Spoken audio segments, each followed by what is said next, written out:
It's been 6 months since OnePlus released the 11, where AP liked its great battery life, top shelf performance, and OnePlus's commitment to 4 years of OS updates, but we weren't so enamoured with the camera inconsistencies nor lack of wireless charging.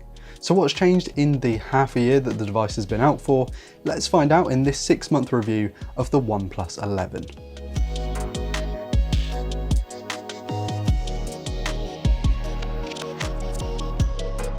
Hey guys, I'm Ryan Thomas with Android Police, and I've spent the past couple of months with the OnePlus 11 as my daily driver, getting used to all of its quirks and features to bring you this long-term review.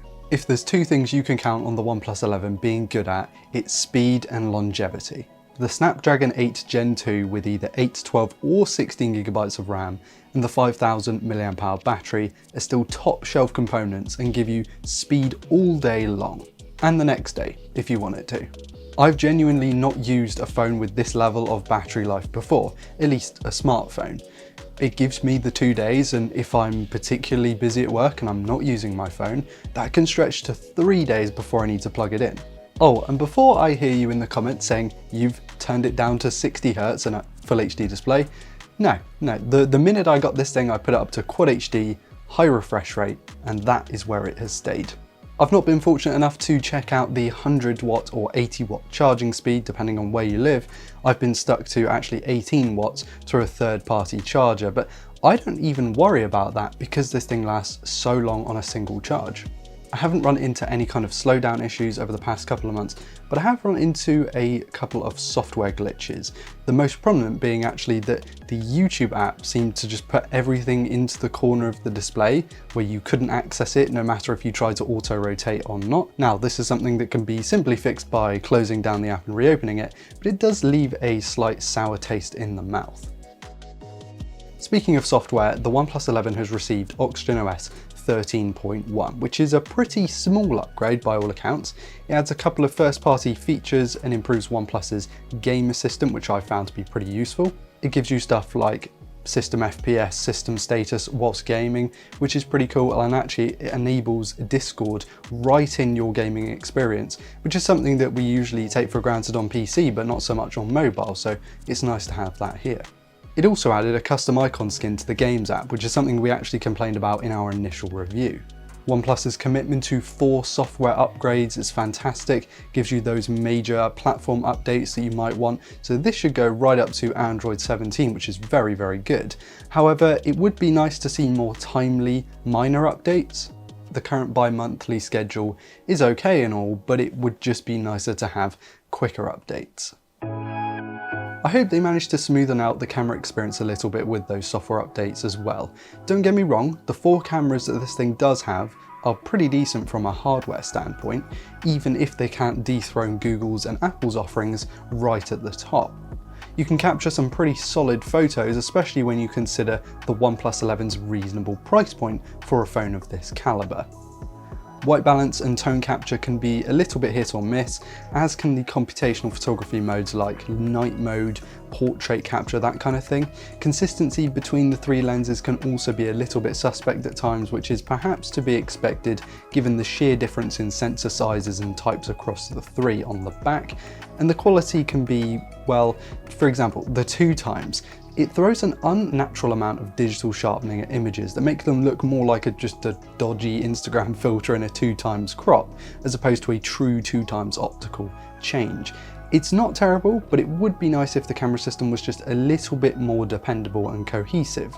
The cheaper Pixel 7 does a better job in this regard, giving you more confidence that the shot you take is going to be a keeper. OnePlus's design decisions with the 11 came into a lot of scrutiny at the time of release due to that ginormous camera hump on the back of the phone.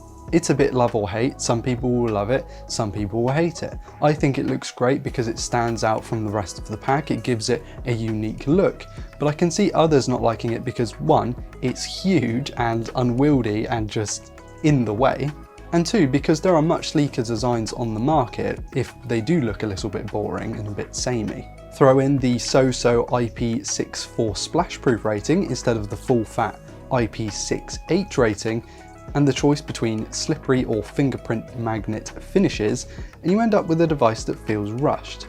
Yes, it is true, the OnePlus 11's back, the one I have, the black model, is so slippery, I have to wear a case on it, otherwise it's just going to fall out of my hands. And the green one, which I think looks much nicer, can catch fingerprints with you just looking at the phone. It's ridiculous, so it would be nice if there was another option here. Perhaps a white glossy model, because that wouldn't show fingerprints as much and would be grippier. However, it must be said the hardware is nice, the front of the phone looks very minimal, I like the punch hole in the corner, and I'm always excited to see a 3-point alert slider on a OnePlus phone. I don't know why they got rid of it for that one model. Seems nuts. And speaking of the front, the display is one of the OnePlus 11's still fantastic points. It's a 6.7 inch Quad HD Plus 120Hz AMOLED, and yeah, it just looks great. I had mine set to the maximum settings right out of the box, as I said at the start of the video, and I've thoroughly enjoyed it. It's big, it's sharp, it's bright, it makes me enjoy watching videos and playing games on this thing. I'm not the biggest fan of the curved sides nor the super rounded corners, so actually I prefer sort of the S23 Ultra and Pixel 7 when it comes to their pure form factors of display, but it's hard to argue against the quality of display when it comes to the OnePlus 11. And speaking of those other models, this phone sits pricing wise in between the Pixel 7, the Pixel 7 Pro, the Galaxy S23 series and the iPhone 14 series, so that's quite heavy competition. Being in the lower end of that price bracket, it's certainly reasonable that the company cuts some corners in some areas, and given the phone's brilliant strengths, it's a pretty decent compromise if you ask me. If you're looking for one of the fastest smartphones around with stellar battery life and the promise of plenty of software updates, the OnePlus 11 is hard to look past, especially given its price of $700 for the base and $800 for the maxed out version with 16 gigs of RAM and 256 gigs of storage. You can also find these prices $50 to $100 off depending on where you find them. Actually, right at the start of this video, both phones were actually $50 off on the OnePlus store, but have since gone back up to normal price. So I can't really tell you it's a $650 or $750 phone now, but it's potentially going to be like that when you go to buy one. Its software seems to have improved a bit, but it's still not as polished as we'd like, and the same goes for that camera processing. Other than that though, you won't be disappointed with the OnePlus 11 in mid-2023. That's it for today's video, guys. If you enjoyed this one, do leave a like and let us know in the comments what you think of the OnePlus 11. Are you waiting for the OnePlus 12, or do you have an 11 and are perfectly content with it?